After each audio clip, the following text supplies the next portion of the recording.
Que bom, Lu. Eu fico muito feliz de você estar aqui compartilhando a sua história com as pessoas. Eu queria que você se apresentasse e começasse falando também como foi para você desde o diagnóstico, qual foi o seu diagnóstico e como que está sendo o tratamento, a superação disso, a parte emocional também. Eu queria que você contasse aqui para a gente, para quem está te assistindo e que, de repente, acabou de ter um diagnóstico como o seu, para ela saber como é que foi, para você poder também dizer o que ajudou você em todo esse processo. Olá, então, me chamo Luciana Estrela, sou fonoaudióloga, no momento aspirante a musicoterapeuta e arteterapeuta, estou com 37 anos. Em 2018, eu descobri a neurofibromatose. Primeiro, para mim, foi assim um luto, né? Porque foi como se eu tivesse tido a morte de um ideal saudável, sabe? Não que eu fosse uma pessoa plenamente saudável, eu não era uma pessoa assim totalmente saudável, porque eu já tinha problema de tireoide, mas eu tinha descoberto muito cedo, aos 21 anos. Então, eu já estava tão acostumada com problema de tireoide que para mim era super saudável. E quando veio o diagnóstico da neurofibromatose, eu não gostei e me gerou pânico. Pânico porque, né, na faculdade eu lembro, né, de ter estudado neurinoma do acústico, então ficava com medo de aparecer também quando fizesse a ressonância da cabeça. E o meu maior medo era quando a ressonância da cabeça, o que apareceria. E foi um momento que eu realmente experimentei pânico na vida. Essa sensação que as pessoas falam de não conseguir respirar, tanto que eu tive que tomar Rivotril para poder fazer a Isso ressonância para da fazer o cabeça. exame, para fazer a ressonância. Porque era o meu maior medo, aparecer alguma coisa na cabeça também. Mas aí, graças a Deus, na cabeça não apareceu nada. Eu tenho os médicos chamam de lesão, né? Uns tumores nos nervos e apareceu no cone medular. O que acontece é que quando vem o inesperado e os médicos eles são realistas, né? E o que me foi apresentado em relação à posição, que o pior era o do cone medular. Aí me explicaram quais poderiam ser as consequências se crescesse. E aquilo te joga no si, né? E o que aconteceu foi que eu fiquei mal com esses cis, né? E naquele momento, assim, o projeto que a Carla estava fazendo me ajudou muito, porque me trouxe realmente para o presente. E o que acontece? Realmente, eu convivo com essas ameaças, né? Que eu tenho que passar por um monitoramento, mas o meu presente, ele tá bom. Eu não tenho essas consequências ainda. Sabe? Minha mãe me chama de milagre, porque pela fé dela, ela diz que nenhum tumor vai crescer. E é isso, assim, no início, tudo parece péssimo e ruim. Eu tô com lesão no nervo do joelho, no cone medular. E o que isso é, para a gente entender assim, Lu? O que é o seu diagnóstico? O que poderia trazer essas lesões da medula, do joelho? O que isso representa? O que era? Bom, primeiro, o nervo é nobre, né? Nervo é nobre, então o nervo ele é a comunicação do corpo. Então, você tem um tumor no nervo, ele te impede de um monte de coisa, mobilidade, movimentos. No meu caso, como eles disseram que tem característica benigna, eu não tenho uma ameaça de vida. É mais mesmo de qualidade de vida, de movimentos esfincterianos, parte motora. essas coisas. Mas assim, alguma plasticidade já pode estar acontecendo em mim, porque eu tô ótima, além de estar gordinha, que todo gordinho acaba tendo uma certa dificuldade, que eu tenho que emagrecer. Mas em relação aos tumores, o que me fez descobrir foram as dores. E um dos médicos me tratou com suplementos, e os suplementos me ajudaram bastante. Eu fiz tratamento alternativo também, homeopatia, reiki, os médicos me receitaram suplementos e conseguiu controlar a dor. Hoje eu tenho dor assim como uma pessoa normal, que não tem neurofibromatose, que não tem nenhum tumor em nervo. E aí depois apareceram também uns tumorezinhos no seio. E eu acabei sendo acompanhada também pelas meninas do mestrado em neurofibromatose do Antônio Pedro. Elas me apresentaram que já tinham alguns estudos relacionando o fato de quem tem neurofibromatose ficar mais suscetível mesmo. Aí hoje eu tenho tumor na tireoide, que não está relacionado. Eu tenho tumor no seio, mas que me disseram que tem características de benignidade também. Mas eu tinha que monitorar e começou a pandemia, eu não pude continuar os exames. Eu tenho na medula, né, no cone medular e no joelho. Só que todos com características de benignidade. O problema todo é que o nervo é nobre, né? Então, ninguém quer que cresça. Aí, o certo é que eu faça, no mínimo, uma ressonância de 1 em 1 ano, ou de 6 em 6 meses, se tiver alguma suspeita. Mas eu, às vezes, prefiro fingir que nada está acontecendo. Porém, a sua proposta de vir para o hoje é uma coisa contínua. Porque as ameaças existem. Mas o importante é se prender ao presente, realmente, né? Se está tudo bem, pensar positivo. É que a vida é agora, né? A vida é agora. A gente, né, e pode ser que o pior não aconteça, né? Pois é. Eu tenho o exemplo do meu pai, que tem leucemia há 10 anos, e quando ele descobriu, o médico disse que ele ia morrer em 6 meses. Tem Ele está vivo até assim. hoje. Ele brinca que está fora do prazo de validade.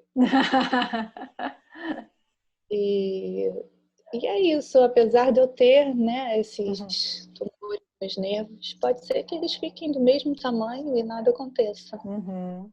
Eu lembro que você, quando a gente fez o Poder do Presente, né, o grupo, né, que você falou também da meditação, né? Agora a gente até separou, não sei se você lembra que dentro do programa tinha as meditações. Depois eu falei, cara, Sim, quer saber, vou tirar essas meditações e ter só as meditações para quem quer fazer só a meditação, né?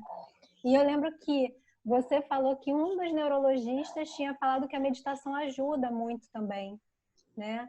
Como é que foi? Como é que é isso, assim? Você lembra o que ele tinha te falado? O que ajudava? O que as meditações poderiam te ajudar? Ele falou muito de meditação, ele é neurocirurgião. Ele falou de meditação de autocompaixão. De aproveitar a vida, de curtir. Ele foi um médico bem legal. Que isso é uma coisa que mexe muito quando a gente tem um diagnóstico assim inesperado. No caso da neurofibromatose, no início, né, em 2018, eu passei por vários médicos. E o que te deixa mais confuso é que cada médico falava uma coisa diferente. Cada médico dizia que eu tinha uma neurofibromatose diferente. E eu tenho que fazer o teste genético porque ainda não fiz, porque cada médico afirma uma coisa diferente, aquilo me deixava mal. Tem médico que falava que eu estava ferrada, tipo assim, nova para ter tanta coisa. Outros médicos falando que, isso não é nada, que também não é legal. E médicos fofos, maravilhosos, como esse neurocirurgião, que me falou de meditação, autocompaixão. Teve um homeopata também que me falou, vai fazer constelação familiar. Também teve um médico muito legal que na consulta parou e falou, olha, eu tive isso, isso e isso, e fiquei bem. Esse tipo de médico ajuda muito, que demonstra a humanidade. E aos poucos a gente vai descobrindo, né? O que te faz bem, o que te melhora. Justamente esse que foi super humano também, que me falou, me contou da experiência dele, do que ele teve, ficou bem. Ele que me passou os suplementos também. E me ajudaram bastante. E na época que você falou, né, do diagnóstico que foi tipo um luto para você, o que te ajudou nesse momento? Assim, tiveram pessoas que te ajudaram? Como é que foi a sua rede de apoio, assim, né, nesse momento? Porque a gente precisa, né? A gente sempre precisa de pessoas ao nosso redor para nos acolher, né, nesse momento, né? Que realmente é um luto, né? Não deixa de ser um luto, é um luto, né? Quando a gente tem um diagnóstico assim de uma doença, é bem isso que você falou, a sensação é de estou deixando para trás uma parte e agora, né? Como é que vai ser essa minha nova vida? Me fala um pouco desse momento que quem foram as pessoas que te ajudaram? O que você se apoiou para você superar emocionalmente esse baque do diagnóstico? Minha mãe, aqui minha família, minha irmã, meu marido, minha filha, minhas filhas. As pessoas que falavam que rezavam por mim, oravam por mim, acho que isso é super importante, independente da religião. Acho que quando a gente tem um problema de verdade, o ecumenismo ele é super importante, porque ter alguém pedindo por você, não importa qual a crença, é um pensamento coletivo, né, com o mesmo foco, que te faz muito bem quando tem alguém que chega e fala, tá rezando por você. E tiveram, né, pessoas que me deram esse apoio, que também é super legal, além da família. E é isso, assim, claro que minha mãe, né, meu marido, minha irmã, pessoas que estavam aqui rezando comigo, mas um ponto super importante também é se enxergar e perceber também quais eram as relações tóxicas que a gente estava, sabe? Para poder impor limites, para conseguir recuperar aquele ser saudável como um todo. Porque a saúde, ela não é necessariamente a ausência de doença, mas é a sua capacidade de viver, de reconhecer o que é bom. E às vezes, para isso, a gente também precisa abrir mão de alguns relacionamentos tóxicos. E isso não é nem falta de perdão, mas é autoproteção, sabe? É autossobrevivência.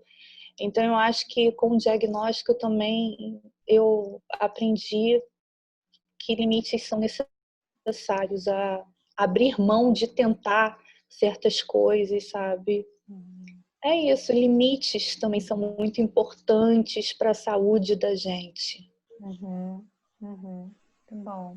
E você falou do viver o momento presente, né? Que foi o que a gente trabalhou lá no Poder do Presente. O que você faz hoje quando você vê que às vezes a nossa cabeça vai longe, né? O que você faz hoje para trazer a sua cabeça para o momento presente e você conseguir se ancorar realmente nesse momento, no aqui e no agora? O que você faz? O mais importante é sempre fazer planos. Fazer planos, ter objetivos, se prender ao que te faz feliz. Isso que é importante, né? Porque quando a gente tem uma depressão que tem um motivo, que é um diagnóstico que você não queria, eu acho que você tem todo o direito de ficar chateado, sabe? De viver esse luto. E até necessário, né? Mas depois que você reconhece depois você reconhece que saúde não é ausência de doença, mas é a sua capacidade de viver, de reconhecer o que tem de bom em você e na vida. Então, é ter planos, é viver, ter metas, objetivos. E isso a gente vê, tem gente que fazendo arte em um hospital. Então, querer, né? Querer é o principal, a vontade de viver. E quando a gente quer, a gente deseja, a gente consegue. Eu já vi vídeos de pessoas pintando com a boca, pintando com o pé. Então, é ter objetivo, ter planos. E o medo é uma coisa que, para quem tem um diagnóstico, é possível que a gente tenha que lidar sempre, né? É o que eu te falei. A ideia de fazer ressonância não é uma ideia agradável, sabe? Porque é acompanhar, monitorar o tamanho. Então, me incomoda, mas é aprender a lidar com medo, porque viver é isso, né? E eu acho que a pandemia mostrou muito isso, né? Para todos É. nós até, né? Que foi um momento que veio assim, que você realmente não tinha... foi bem mostrando que a gente não tem controle sobre tudo, né? E que a gente precisa fazer aquilo que está ao nosso alcance para a gente ser feliz, né? E o ser feliz está muito dentro, né, da gente, né? O viver o aqui e o agora está muito dentro, né? Justamente, é aprender a viver com as imprevisibilidades, porque a vida é isso. Eu, apesar de neurofibromatose ser uma doença genética, eu não tenho conhecimento de que eu tenha histórico. Meu pai também teve leucemia, também não tinha histórico. E é isso, é a imprevisibilidade da vida, que a gente aprende a lidar. Verdade. E assim, qual conselho que você daria para as pessoas, para quem acabou de ter esse diagnóstico agora? Que conselho você daria para ela? Porque a neurofibromatose não tem cura, né, Lu? Então é um tratamento contínuo. O baque maior me parece ser naquele momento que você recebeu o diagnóstico, que você ainda está nessa dúvida ainda, né? Os médicos, cada um diz uma coisa, né? Que isso acontece muito, né? Cada um diz uma coisa, nessa dúvida, nessa incerteza exata do que você tem, né? Então, para a pessoa que está vendo essa entrevista agora, o que você diria para ela que possa ajudá-la a passar melhor por esse momento? Eu diria que se você descobriu, é normal ficar chateado, é normal ficar triste. Se você tem um filho e descobriu que seu filho tem, é normal ficar chateado, é normal ficar triste. No primeiro momento, né? Depois, o negócio é lutar, estudar, investigar, não aceitar o que o primeiro médico fala. Porque é isso, eu escutei olha, são vários tipos. Tem médico que diz que eu tenho NF1, tem médico que diz que eu tenho NF2, tem médico que diz que eu tenho schwannomatose, né? Então, são vários tipos. Então é aquilo, é a gente continuar buscando, ter fé, não desistir, ter esperança, que tudo tem solução. Tem jeito de viver com tudo. E os desafios, eles são contínuos. Mesmo assim, não significa que vai ser ruim ou vai ser péssimo, são só desafios diferentes. Eu levei o primeiro baque, depois fui levando pequenos outros baques, né? O último foi descobrir que eu tô com um problema degenerativo no olho. Que ainda não sei ao certo o que é, porque me pediram 20 exames e antes da pandemia eu não consegui terminar de fazer e a médica ia me explicar no final. Mas é isso, a gente fica chateado no início e depois segue, continua fazendo planos e vivendo e vê que eu continuo enxergando, continuo andando, continuo com o meu controle de tudo, então é isso. importam os diagnósticos, né? A gente descobre que tem vida independente de qualquer diagnóstico. Legal. Obrigada por passar a sua história aqui, transmitir a sua história para quem está te assistindo e contar como é que foi, né? Isso é super importante para quem está tendo diagnóstico agora, que a primeira coisa que a gente faz quando tem um diagnóstico assim é ir na internet, né? Buscar o que está acontecendo com a gente. Então, essa entrevista pode em ser relação à neurofibromatose, tem pouca o que coisa, né? a primeira coisa que deixa mal é procurar o Google, porque tem fotos assustadoras, porque são vários tipos diferentes, né? Então, tem casos extremos, assim. Mas mesmo para quem descobrir que está com um caso extremo, né? Tem vida além do problema, isso com certeza. É focar naquilo que a pessoa tem, né? Às vezes a gente fica focando no que a gente não tem e é focar no que a gente tem, no que a gente tem de bom, né? Para viver a nossa vida. Eu acredito, né, Lu, que ninguém, assim, a gente está aqui nesse mundo, a gente vai ter muitos desafios, né? No mundo que a gente está hoje, nesse planeta Terra, tipo, a gente vai ter muitos desafios. A gente tem desafios e não tem ninguém que passe aqui que não tenha um desafio, né? Alguma dificuldade ou alguma doença ou se manifesta de uma outra forma. E cabe a gente, né? A gente se posicionar diante dos desafios, das dificuldades que se apresentam para a gente, né? Então, é bem isso, né? Seja qual for o caso, né, Lu? Seja qual for o caso, se for o mais... Ou esse que você tinha me contado, né? Que aparenta mais externo, né? Se a pessoa botar no Google a neurofibromatose, vai ver que tem outros casos que se externam, que aparentam mais, né? Muda um pouco na fisionomia, né? Que você tinha falado. Então, seja qual for o caso, é você que dá o sentido ao que você está passando, que dá o valor ao que você está passando, né? Então, realmente você viver o melhor que você pode dentro da sua vida, das suas condições, né? E aí, mais alguma coisa? Pode falar, Lu, pode falar. Eu, no caso, não tenho aqueles para fora, né? Aqueles tumorizinhos para fora.